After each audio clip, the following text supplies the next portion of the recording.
Daniel, how are you doing?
All right.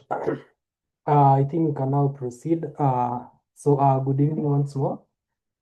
This is Blasius from RoadSub, and I'll be taking you through today's session, which is basically a continuation of the last session that we had for creating a surface and coming up with a topo map.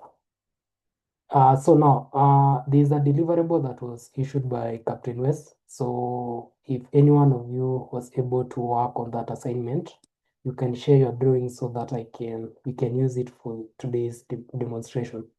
So just if you did something on the same, you can just type a one there so that I can know that I have a drawing to use. Please quickly. And as well, you can share it in the WhatsApp channel, or you can forward it uh, to us directly so that we can be able to use it. Anyone?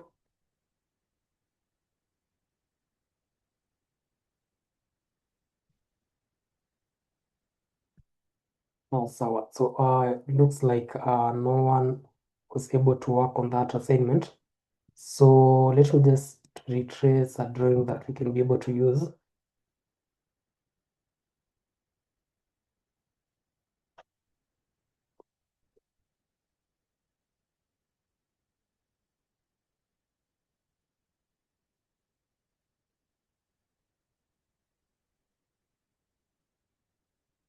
All right. So I'll share my screen.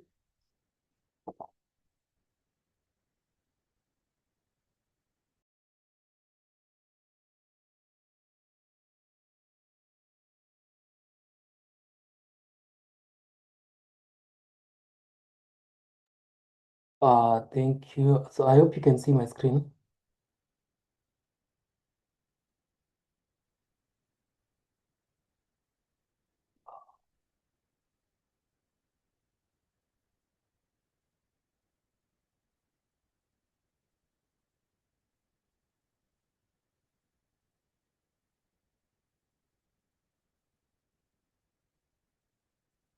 Yes.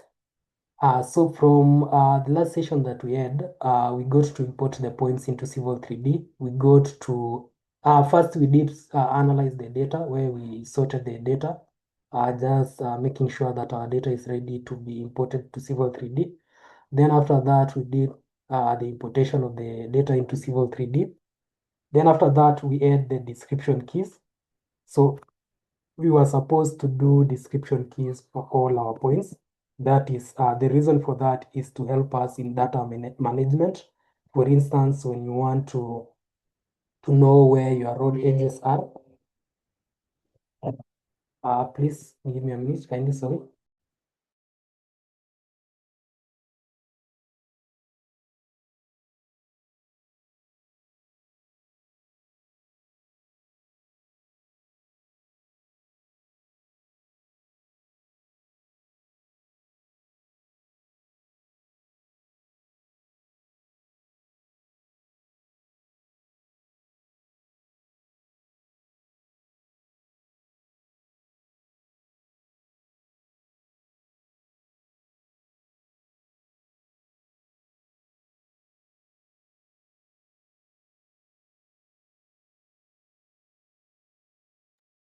Okay, sorry for that. So I was saying that we did the importation, then we did the description keys, basically to just help us in data management and also to make our work easier when you're working with the points that we got to import. So now, for your drawing, I expect that we should be having description keys for all the points that we have. Actually, all the points that we have, we should be having the description keys for the same, right? Such that we have the description keys for all the benchmarks, all of these, then the fence, the spot heights, and the sort. The next bit was for you to do the line work for everything in the drawing, like the buildings. So we were to trace the buildings, then we were to trace all the roads, the road edges, the fences. Yes, basically anything of importance that can be connected, right?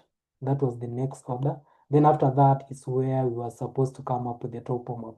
So I'll just take you to a PDF right here. funny thing, just before this, where is that? Up.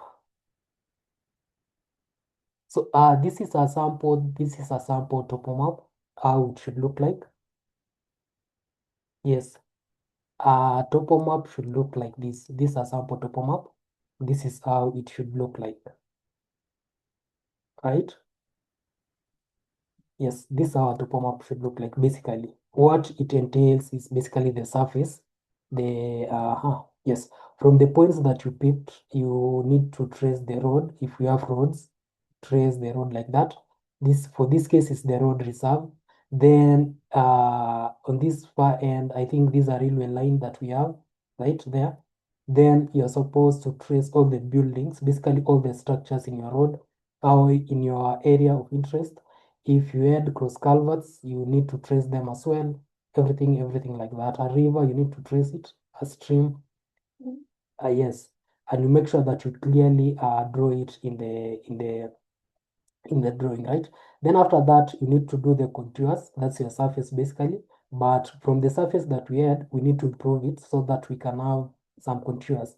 For this drawing as well, I'm not sure if I don't think they did the smoothing of the contours because the contours appear to be having some kinks. So you need to also smoothen them so that they appear smooth. Then after that, it's just the production where you produce something like this with a legend, of course, showing you what is, for instance, this a gate, a bridge, a spot height. Basically, you can use the spot heights for the points that you picked, but then again, you can also use the surface. After refining the surface, you assign spot elevations to your drawing. That's only on the areas of interest. So let's say there's a specific area of interest, maybe the lowest point you want to show it, you can just assign what we call a spot elevation at the lowest point. Then if someone is looking at your drawing, he or she can be able to determine that, oh, this is the lowest point, this is the highest point from, of course, after doing some surface analysis and the sort. Yes, you can also give this information, the surveyed area, all that, the units, all that. My first gig as an engineer was actually to come up with a topo map, and actually I got the work from engineer. It was from engineer James, and this is what I did.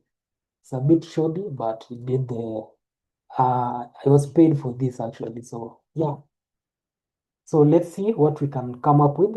For this one first, I like to remove this point right here because uh, uh, like we said in the last session, like our area of interest was only this section. So right, it was only this section right here. But somehow we have some 2 points that are very far away from our survey area of interest. When we try and assess that point, uh, it's telling us that's the base. I'm not sure why our base, did we set the base there? I'm not sure about that. So just to be on the safe side, side, I'll remove that point. Then for this one, again, let me just get to know which point this is.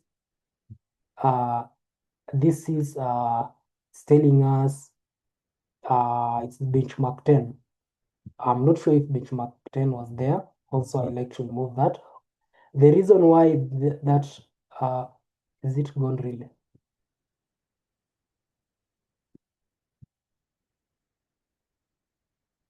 Yes, so that's that.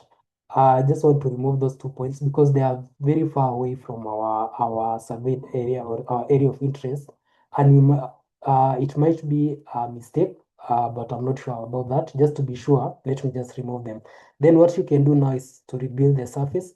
When you do any modifications on your points, you need to rebuild the surface. Remember, the surface picks its data from the points, so you just need to rebuild this. After rebuilding it, the surface will retriangulate, and as you can see, it's only focusing on the area of interest, right? Which is this area right here. So I can be able to remove that as well. Then what we do next, I want us to work on the surface first before we do the line work. So how do we work on the surface? We already have a surface, but we need to make this surface presentable, right? And the first thing that you do is to click on the surface that you had already created. Then you go to surface properties, right? When you go to surface properties, these are just some information about the surface. You can add tables just to help you in analyzing the surface, either by elevations, contours, but this is only when you want to do some design work. So for our case, that's not what we need. So where we go is under the definition. Uh, Under the definition, this is where you can be able to analyze your surface actually, or to, let's say you had some erroneous points or points that were picked by mistake, or maybe you had assigned an elevation that doesn't make sense. Let's say you are having an elevation of a negative value. It means that when you build your surface, you'll be having error in that surface. So this is where you can be able to correct that error, right? You can exclude elevation less than a certain value. Basically, we know Nairobi, the elevation of that region, we know its range, right? Let's say it's from around 1500 all the way to 2000. So you will be excluding everything below 1000 and also everything above a certain value. That's what you can do. If you want to minimize the triangulations, you can as well do that. We have maximum, uh, yes, maximum triangle length. Maximum triangle length means, let me just do something. Let me change the style for this surface. You can change the style of the surface from this point, go to surface properties again, then under the information, you can change the style to, with that, we have contours and triangles, right? When you adopt that as your style, you have this sort of a mesh, right? The surface, the Civil 3D creates its surface in a way, like it's trying to triangulate elevations between two close points, right? For instance, it will read the elevation for this point, this Kogo point, and this one. Then, based on these triangles, it will assign the contours depending with the elevations. Let's say this elevation for this one, it's around what? 19, is it 19 really? This elevation is 1623. Then this one right here is again it's 1623.757. This is point.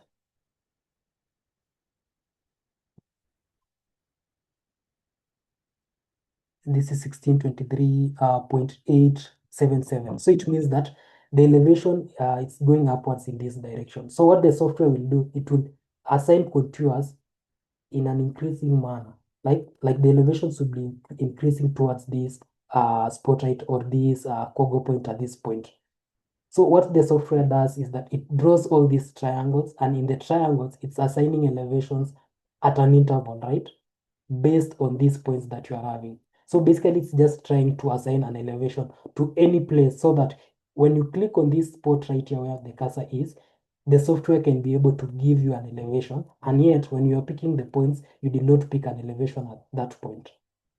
Yes, so the software triangulates and gives within the boundary, the software assigns elevation to every spot actually by doing the triangulation. So if you feel like the triangulation is a bit long, you want to make your work finer and make it more accurate, you can reduce the triangle length such that rather than the software doing a triangulation between this point to this point, it will only do it to the immediate or the closest point that there is.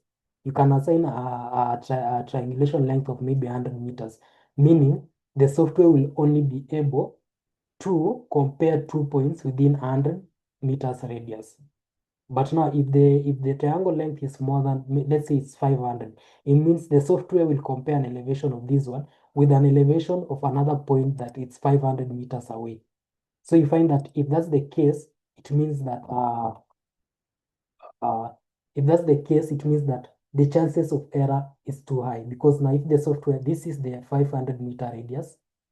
So if the software is trying to triangulate a point that's here and the center and another one right here, it means that the data will not be that accurate. So you can be able as well to change that triangulation length, but that's not what we'll be doing. So what we'll be focusing majorly is on the contours. So I just click on the surface right again. Then I want us to go back to surface properties. Then on the surface properties, let me just explain something else. We said analysis is for analysis. Statistics is where you get to analyze what you have in your surface. When you click on the general, you can get to know the number of points that you have. So we had 697 points. The minimum x coordinate is there, the maximum y coordinate is there, and of course, uh, we also have this, the northing and the easting. Then you also have the minimum and the maximum elevation. So again, if you want to know if you have stray points in your data, you just come straight to statistics, because you can be able to tell if you're having a minimum elevation of 200, you'll just know that there's an error or there's something wrong with my data, because it won't be consistent. The elevations, the minimum and the max should always be around the mean elevation, right? So from this, we can tell that our Z value is okay. Then you can be able also to get all that information right there, the mean, grade, slope, all that. So now, apart from that, what we can do is to edit this surface style so that we can be able to come up with a topo map, right? So click on this one, go to surface properties. First, I want us to change the surface properties from these contours and triangles to something like contours 1 meter and 5 meter background, right? After changing it to that, I want us to click on this toggle right here so that you can be able to edit the style, right? That's editing the style, right? Right? So when you go to the information, this is the contour, 1 meter and 5 meter background. You can name it as you want. So you can name it to your preference. Let's say I want contour 1 meter and 5 meter topo map for production. So I call it topo map. Then borders, we leave that as that. Under the contours, this is something important. Go to contour smoothing. Okay, we can change the contour range if you want, but I don't want us to do that. That's under the contour intervals.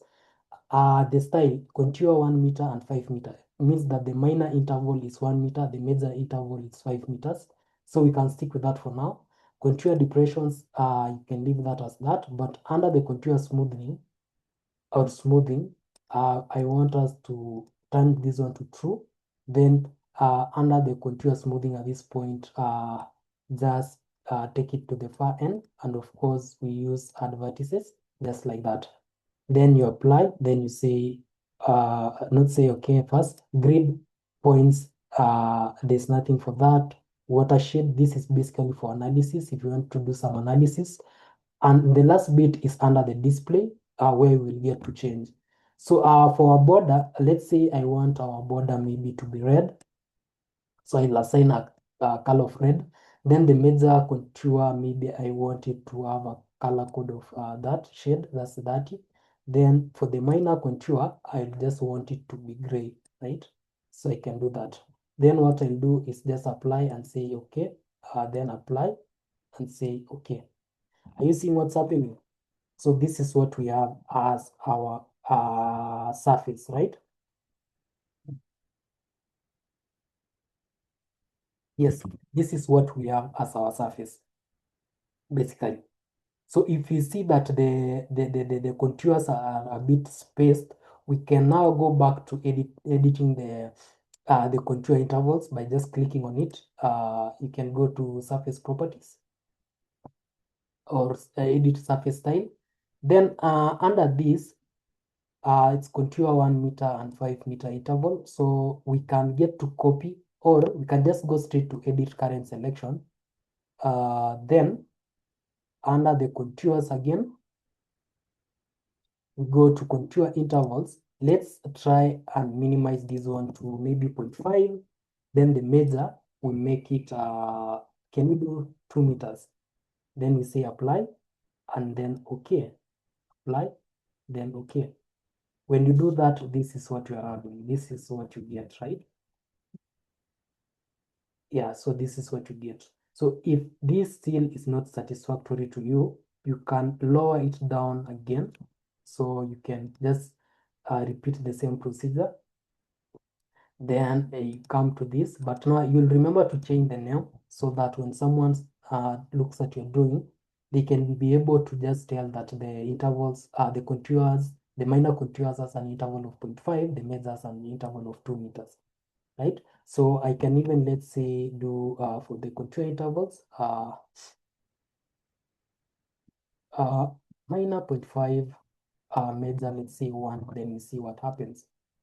But you should be careful so that you don't make your drawing that crowded. Yes, but in this case, this is what we have. So this is fairly good, right? So now the next thing, of course, is if you're done the description keys, it means that all the points could have their descriptions right there, and that will help you when you're doing the line work. Yes, so we are done with the surface. That's what you can do. Then I'll just try to retrace some of the or to do the line work. So for the line work, what I like to know is I like to change the point label style to what can I want the description majorly. So I can use the description only. Then I can change this one. Is it copy current selection? So you ought to have done this when doing the description keys. So this is something that I'm just redoing so that we can make this one easier for us. So let me do this.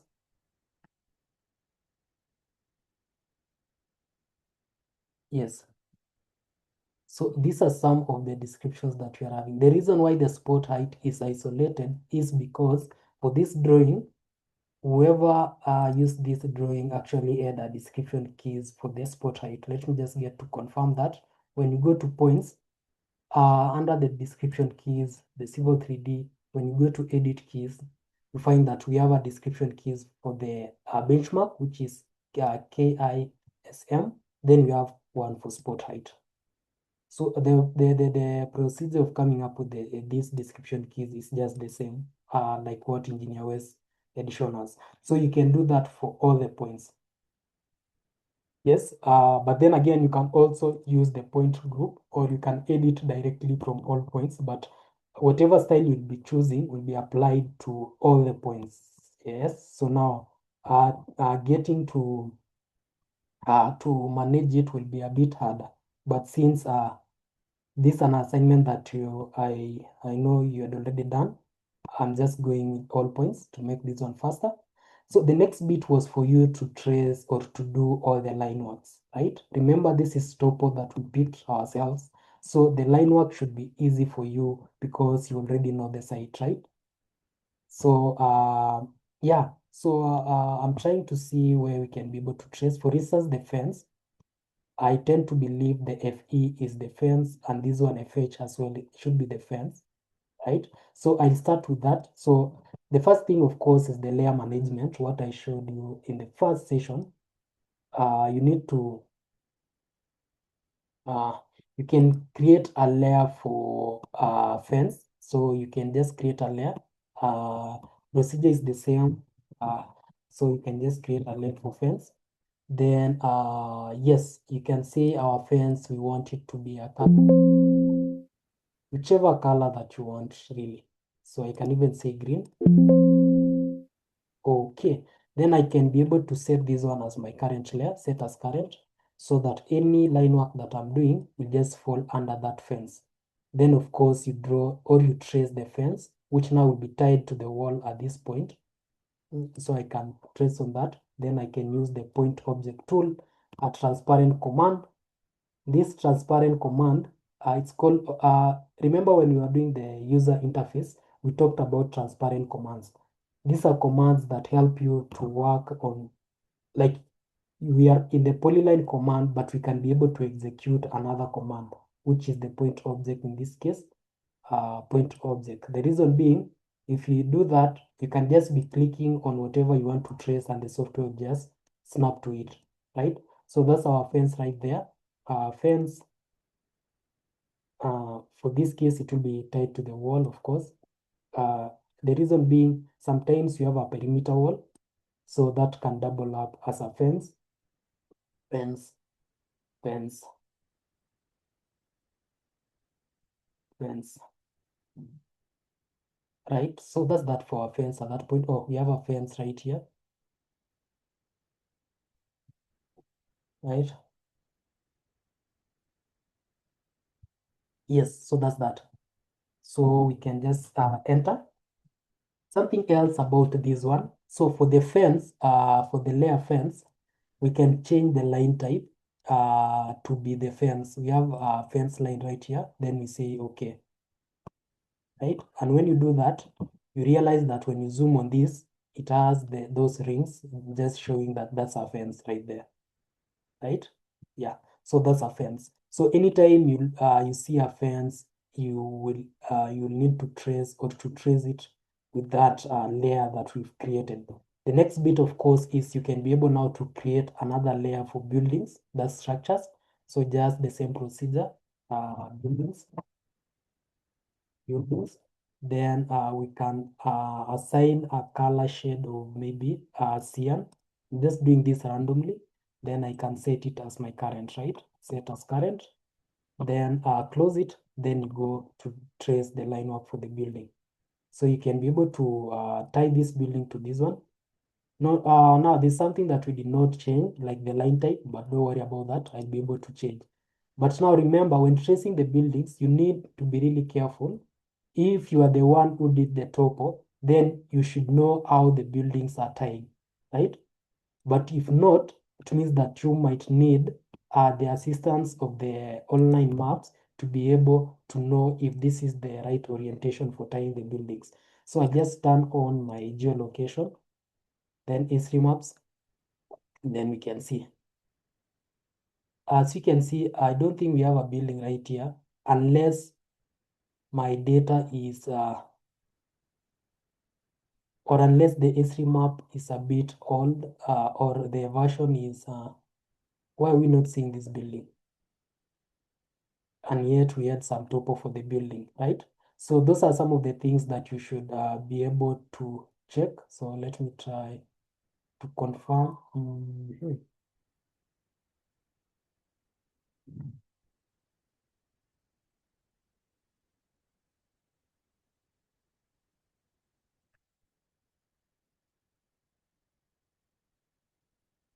Yes, I think it's the topo map. The history maps is a bit it's old version. So or the maps are uh they are not up to date because I can see that we have a building right here and we go to pick that building. Mm, let's try the Bing maps.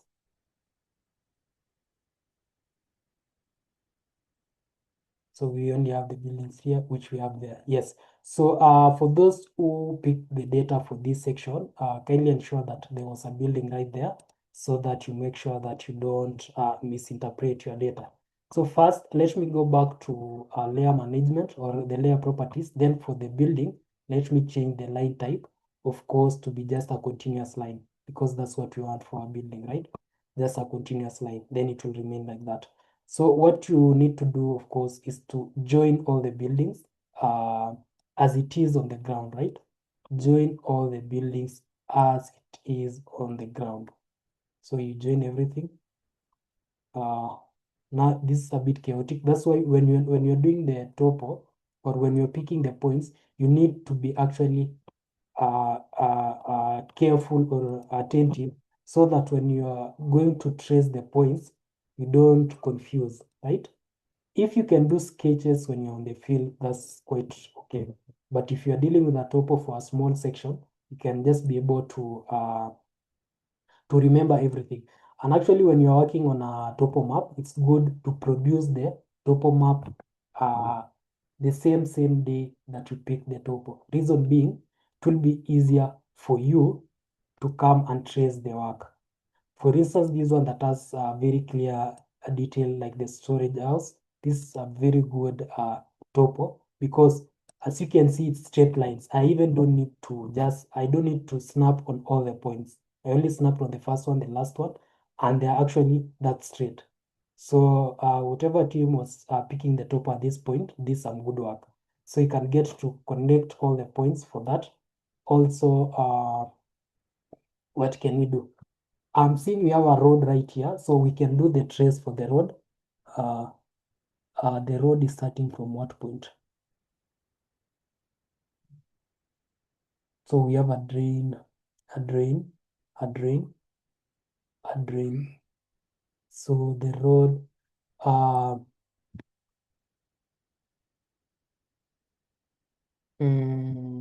what I can do,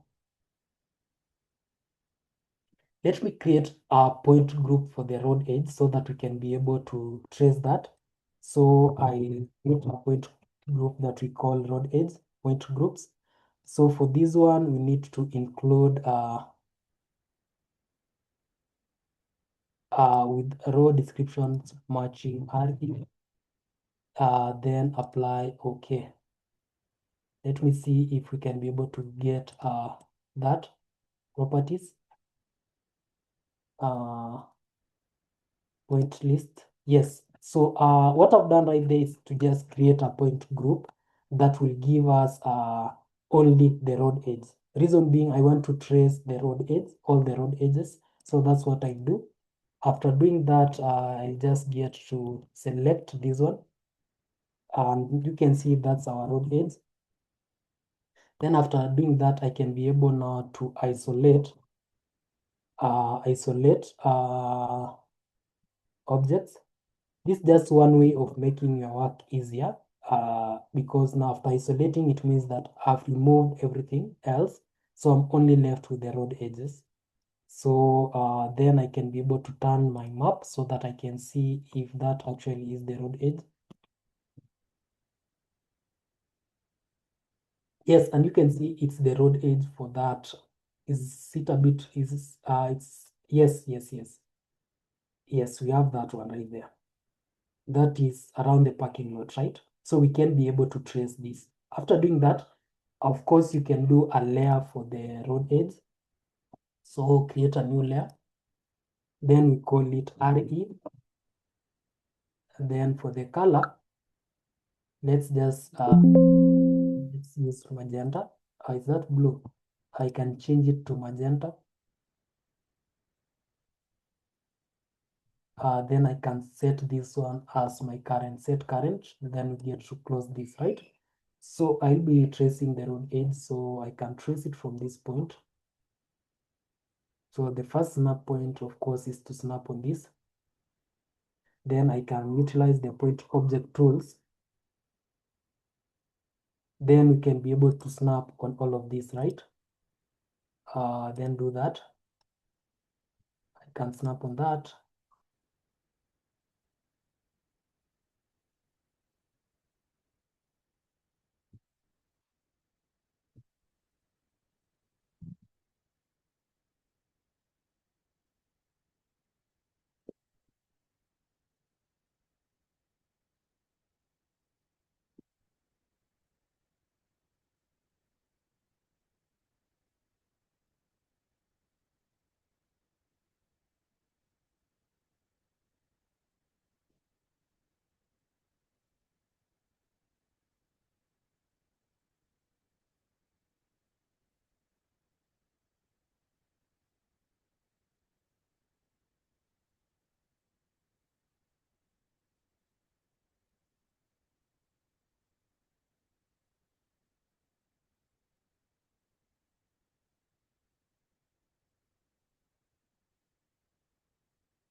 Yes.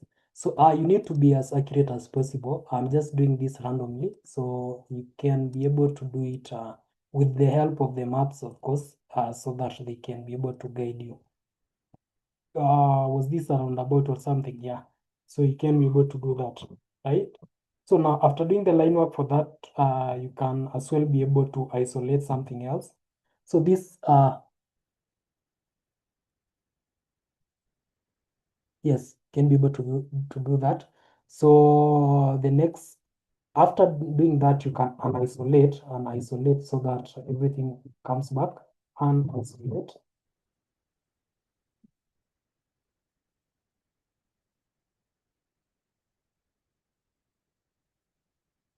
Unisolate, and after doing that, you will find everything right there.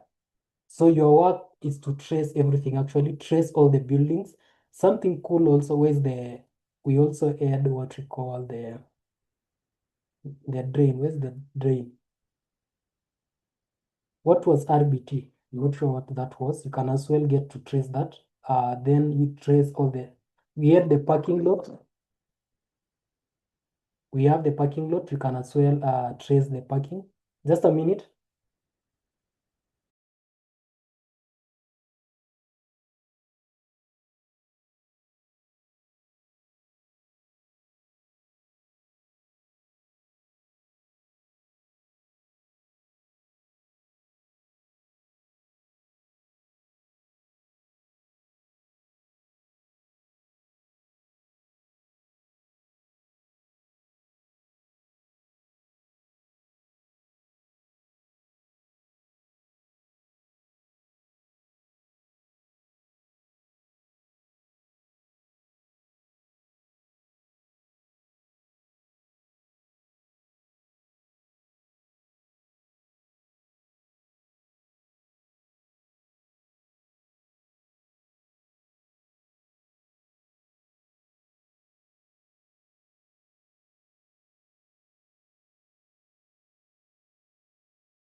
Yes, sorry for that. So you can do the line work for the parking as well. So parking. Yes, I can see it we have here. So you can do that. Basically, is to come up with the layout of what you are seeing on the ground. You need to come up with that layout right here, right? Yeah. So that's that. After doing all the line works, so you'll be expected to have something like okay, this one was easy because the only line work that we had, or the only structures that were there, is the fence line and and the road, of course. So you need to have a good road network. Let me use the Soisambu. You need to have a good road like this. You have the fence. This is a drain. The blue one is normally a drain or a river in that case. You also need to show the culverts. So I'm not sure if we go to pick the culverts. For those who are using the RTK machine, if you go to pick the culvert, of course, you know the location where it is. You can be able to trace that and that. Now, after doing all the line work, the next bit will be now production, right? Production. Kindly note that when you're doing your production, you're not supposed to show all these points. You see the points that shows a storage house? No, you're not supposed to show that. So what you'll do is you'll go to all points properties, you change the point label style to none, right? The point style, you change it to none. Also the label style, you change it to none. Why? Because when you are coming up with the topo map, you don't need to see all these things. Same to the spot height, you don't need to see the description. The descriptions was to just help you in tracing or doing the line work. So under the settings again, this one, properties, you'll go to the description keys, you edit for the spot height under the style. Of course, you'll get to change this one again. You make it, you can make it basic. Then under the point label style, you make it, do we have none? Default. Let's see what we can get for that. Then you check it, come back to this. All points, apply. So it's back to the basic, right? So when you come back to the basics, properties, where's that the basic? We need to turn off the basic. So where's the basic? You can be able to edit the current selection. Then under the display, you turn off the display, right? Without changing the style. So you turn the display off.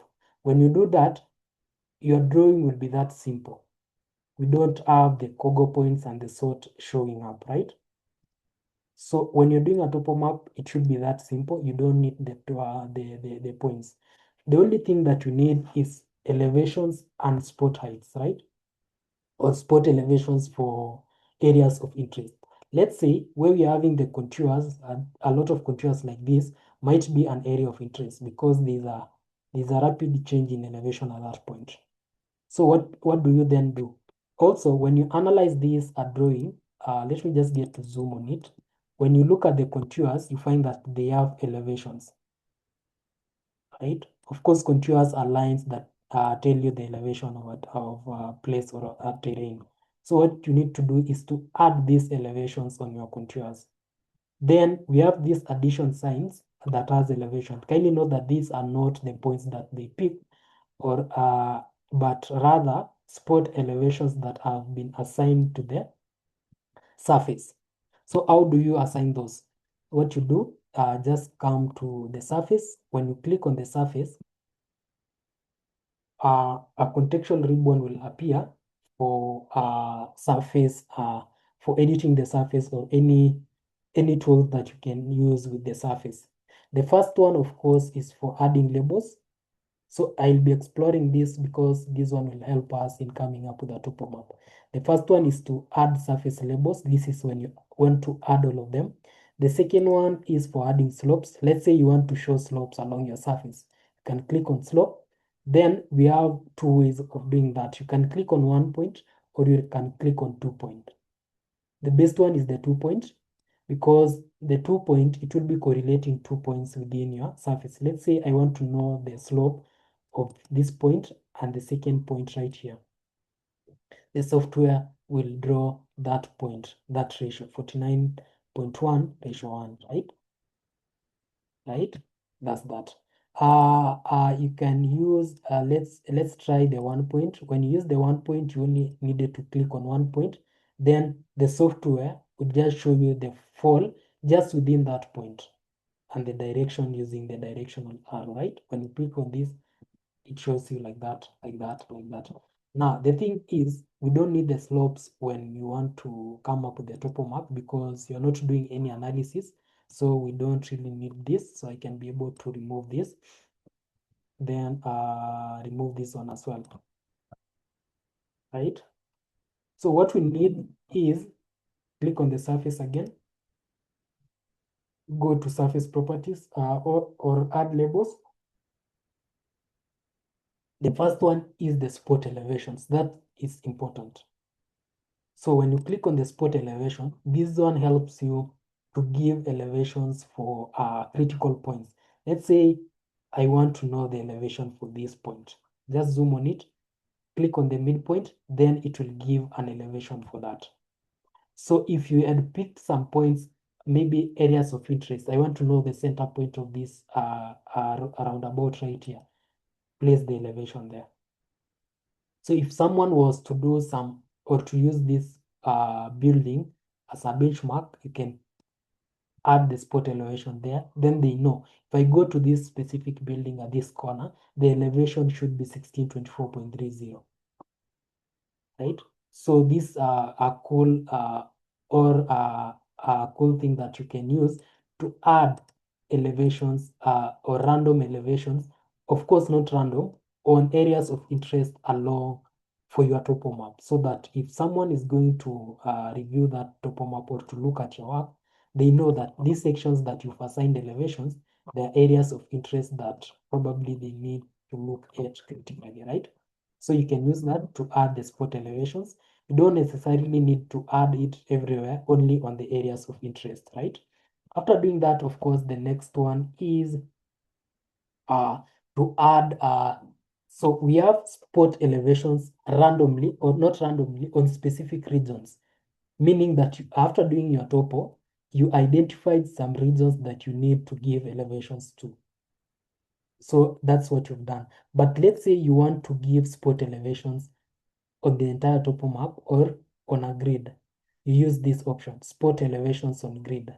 When you click on it, it will ask you to specify a grid base point. So I can say my grid base point is this point right here. Then grid rotation, just press enter. Then spacing of, I've given it a very huge spacing. So let me just escape this one. Let's redo spot elevation. Grid base point, I want it to be this point. Rotation, just press enter, that's 0. Spacing, let's give it a spacing of, can we do 5 meters? Then you press enter. Then Y spacing, again, let's do 5, then you press enter. Then specify the upper right corner location for the grid. So we can do that. Specify the upper right. Let's try that. Upper right. Where's that? Sorry for that.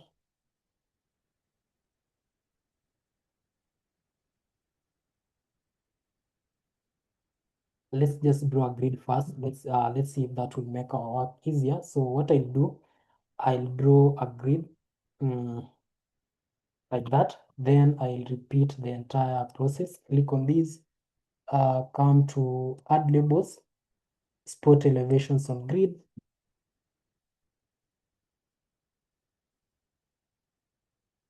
Base point is here. Press enter. Enter. Upper right is right there. Why is it telling me it's not valid?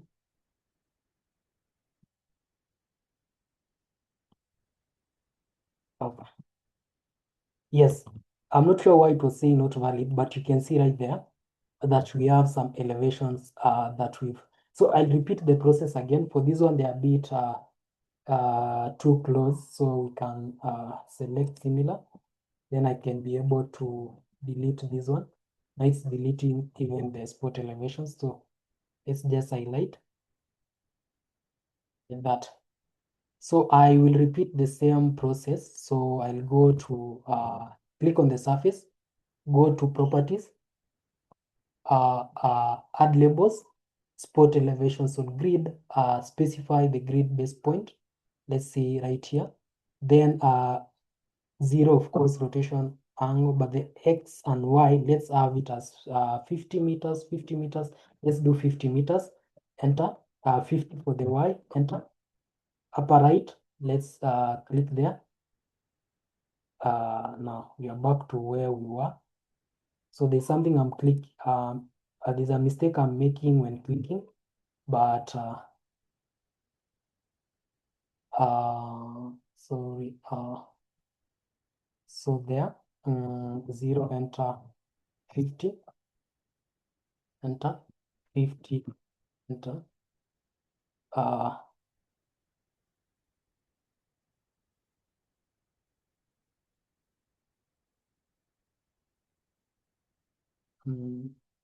Just a minute.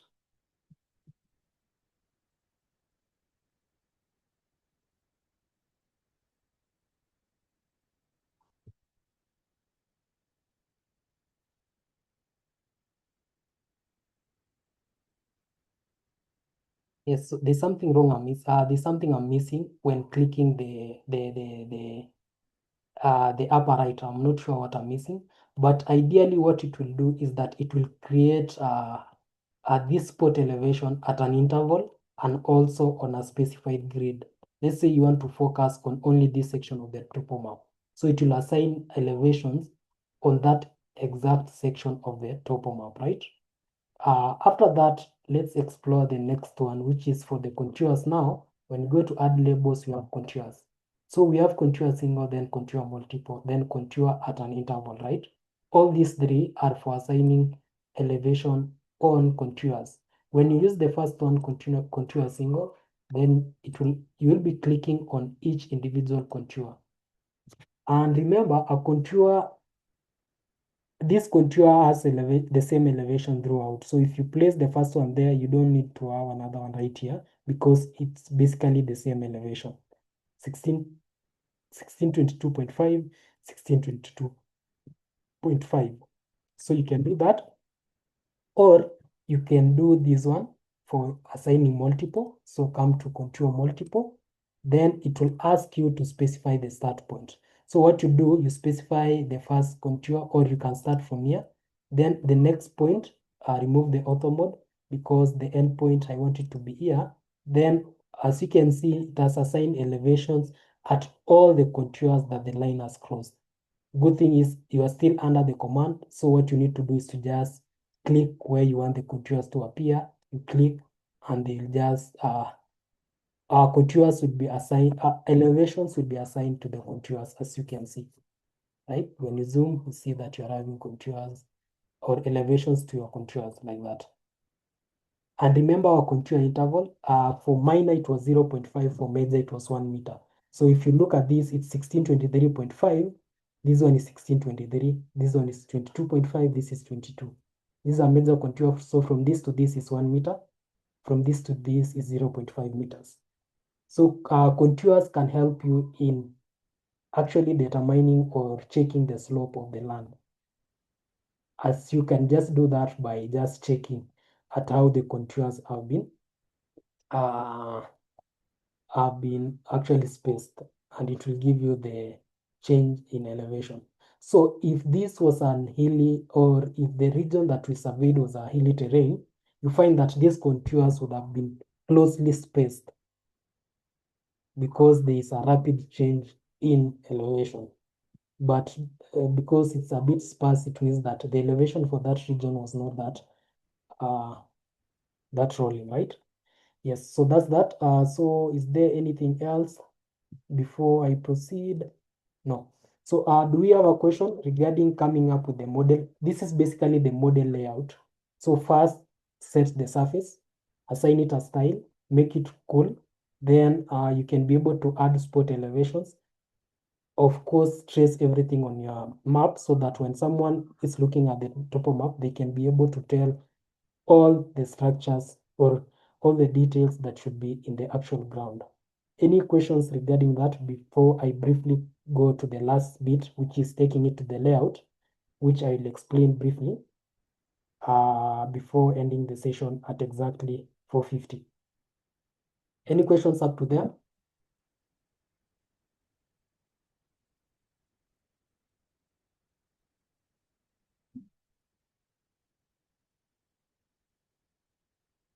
So I believe we don't have any questions, so that's cool.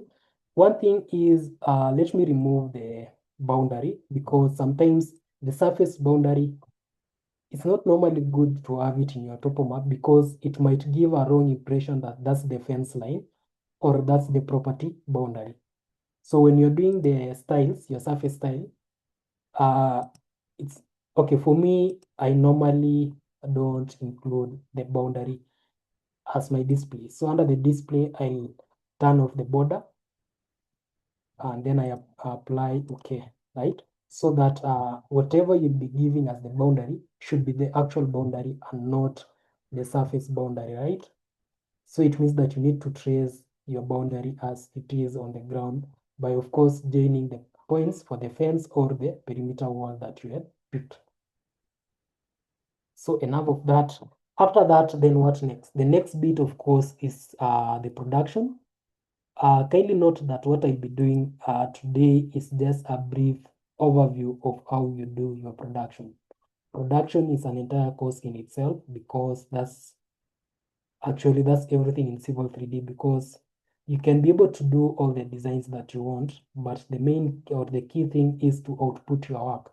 If you can't do production, it doesn't matter how cool your design is in the model space. The outputting is where you communicate to someone who doesn't know how to use the software. So if you don't know how to produce your drawings such that someone can easily understand, it means then it doesn't matter if you're that good in the model space. So like I said, when I was doing the interface tour, we have the model space and the layout. Model space, of course, is for working in here. Then when you come to the layout, that's where you output your work. So there are two ways of approaching this. You can work with the template in Civil 3D, the one that we have, or you can import a template by clicking on this addition sign. Oh, that is for adding a layout, or rather by right clicking on a layout, then you import from a template, right? So you have those two options. You can import from a template. That's if you have your company template. The cool thing about importing from templates is that you won't be needed to do the title block. What I mean by a title block, it's this right here. So this one doesn't have. A title block is this, right? This down here. So if you don't wish to come up with this from scratch, you can be able to import from a template which will come with this. For our case, we're just going to use the default in Civil 3D. Then what you need to do after going to the layout, so maybe you can rename this one as the topo one. Then after doing that, you need to check the paper. So you can click on it, go to Page Setup Manager. Then as you can see, we have this paper size to 10 by 297. So we need to modify it so that we assign it whatever paper that we want. That's an A4 paper. You cannot do production on an A4 paper for a topo map. So you can either go to A3 or even A0, right? Because that's a bigger paper, right? Rather than an A4, right? So if we go to, let's try A3, and A3 is 297 by 420 millimeter paper, or we can even go bigger to an A1, which is a 594 by 841 millimeter paper, right? So the relationship for this, it's quite easy depending on the scale that you'll be choosing. For a bigger paper, A3, A0, A1, yes, A0, A1, A2, those one can accommodate a very big map, and then your annotations will be easily visible, as opposed to having everything in an A4 paper, which is quite small, right? So we can even use this. Then now, for the plot style, just, of course, I have some plot style. This one is not that important. For this one, just leave it as ACAD. Then printer plotter, of course, you set it to AutoCAD PDF high quality, but whichever you choose. I know some people normally do zip DWG to PDF, which is quite okay, right? So for me, I can set that. Then I just say, okay. Then I can say close. You realize that, remember this, it was on a full screen, this viewport. This is what you call a viewport. A viewport gives you a window into the model space when you are in the paper space. So remember, this viewport was covering the entire paper because that paper was an A4, but now it's an A3, so the space that we have to utilize is too big, right? So it means that we need to have our drawings right here. So what you can do is you can get to stretch the viewport, just stretch it all the way to this side. In the event that you do not have the viewport, you can be able to add or insert a view under the layout or the layout tools here. So you can be able to insert a view. Then of course you can click on that and insert a viewport. But that's not what you want because you already have a viewport, right? So after having a viewport, all you need to do is to set or to pan your drawing or your topo map right there. Then, of course, you need to set the scale, right? You need to have a scale. So we can try, let's look at a scale of maybe 1:200. When you do that scale, you find that it's a bit too much zoomed because it cannot look at the entire drawing. So you can scale it down slowly. So 1:200. So what you can do is you scale it down, go to 1:500. Then you can be able to pan it to see if that will be sufficient. And I can see that 1:500 is quite sufficient for us because remember the printable area is up to the margins, the dotted margins. So you can be able to expand this one like that. Then you expand this one, this. Then after doing that, you make sure that the scale is rightly set. Then you can be able to look to lock the selected viewport. By locking it, it means that you won't be interfering with the scales anymore, right? Like even if you zoom, it's not going to zoom or zoom out, right? Yes. Now from that, you can see this is your drawing in a PDF format, right? You have everything right there. The only thing that's remaining is the legend. A legend is basically a key, the one that I know all of you knows what a key means. Like it just gives you more explanation or it tries to make sense of the drawing. So under the legend, of course, you'll give all the line works. For instance, for mine, I had the existing road. I had a different line work for the access road. Kindly note that whatever is in the legend, it should be able to tally with the properties that you've used in the actual topo map. For instance, my existing road has a cyan color, and as you can see, the existing road is in cyan. The access road is in magenta, access road is in magenta at that point. The fence is blue, fence is blue. Cross culvert is yellow, cross culvert is yellow. If I remember well, I had a cross culvert somewhere here. So one thing that I've learned over the years or over my design work is when doing production, avoid the yellow color. I remember this was my first job actually, so this is what I came up with. But it's not cool or it's not good to use the yellow. As you can see, I'm trying to find the cross culvert. I know it was somewhere here, but I'm not able to see it, right? Because it's a bit faded. Like it doesn't come out well when you print it even, or when you use it to publish your work. So now you can do all of this. Of course, you can show power poles if you have them.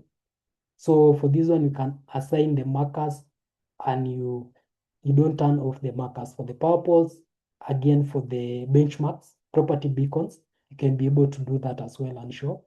Marker posts, manholes, signposts. An important thing is, of course, to also add the contour intervals so that when someone is looking at the PDF itself, he or she can be able to tell the change in elevation between one contour to the next, right? Just by giving the contour intervals.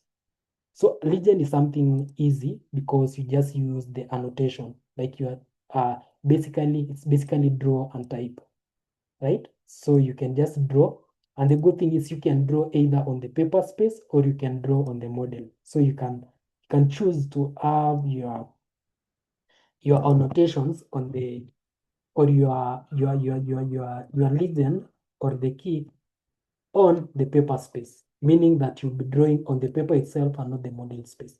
So I can draw that, then go to annotate, or I can just type mtext. Then I can say that I want this one to be a building. This is a building line. So click on that, because I want it to be building, right? That's a bit far gone. So you can be able to increase the text height. So let's go 5.5. Of course, you can as well change the style if you wish. Yes. So basically, a legend is everything that's in your drawing. You do for buildings, parking lot, boundary line or the fence, important features that you maybe wish to note. That's what you do. Yes, I don't think there's anything else on top of this. I don't think so. It's just adding the legend. And if also you wish, you can be able now to add the title block. I'll request the team if we can share a recording on how to come up with the title block, which can help you in developing a title block for this. Then now you can be able to do the topo map as good as it appears here.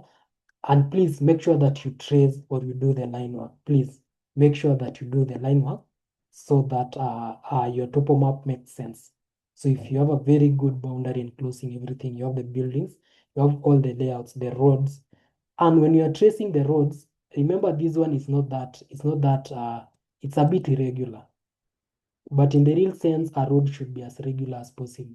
So you also need to do some adjustments. Maybe when you are picking the topo, you are moving too fast, so the topo was not that accurate. So you need to streamline it, right? You need to streamline it. It should be as smooth as possible, right? So you need to look for a way in how you streamline this. You can even use curves. You can even use curves. Um, uh, can replace with curves so that it appears as smooth as possible. Actually, that's how it should be, right? Uh, oh, yes, can be able to use curves just like that. Of course, then you can now trim.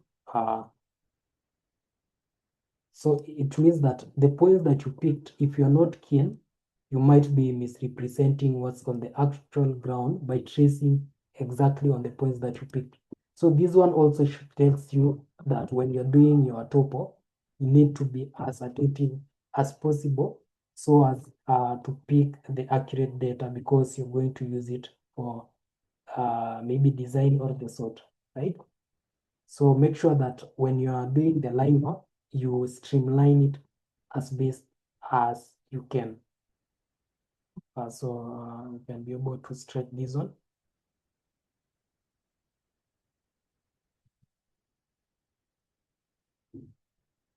Then of course, maybe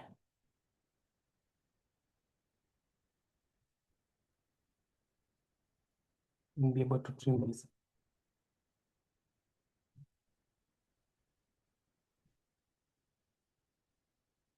as well. Yes. So your road should be as smooth as possible, right?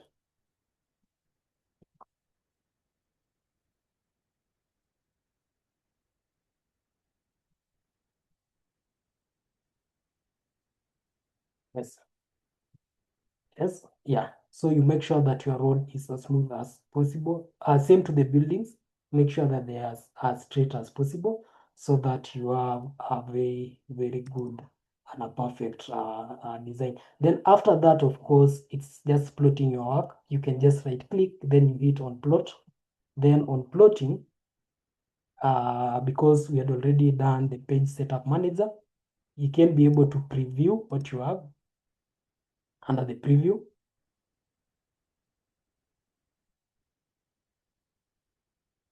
And this is how your PDF will look like, right? You can see it's quite good because everything is readable. If it's not readable, you can be able to adjust, you can be able to adjust the scale so that you are able to read at the annotations. But for this, I'm quite okay with it.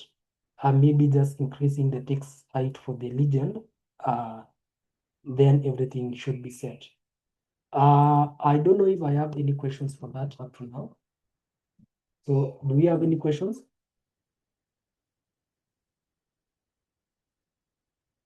Any questions?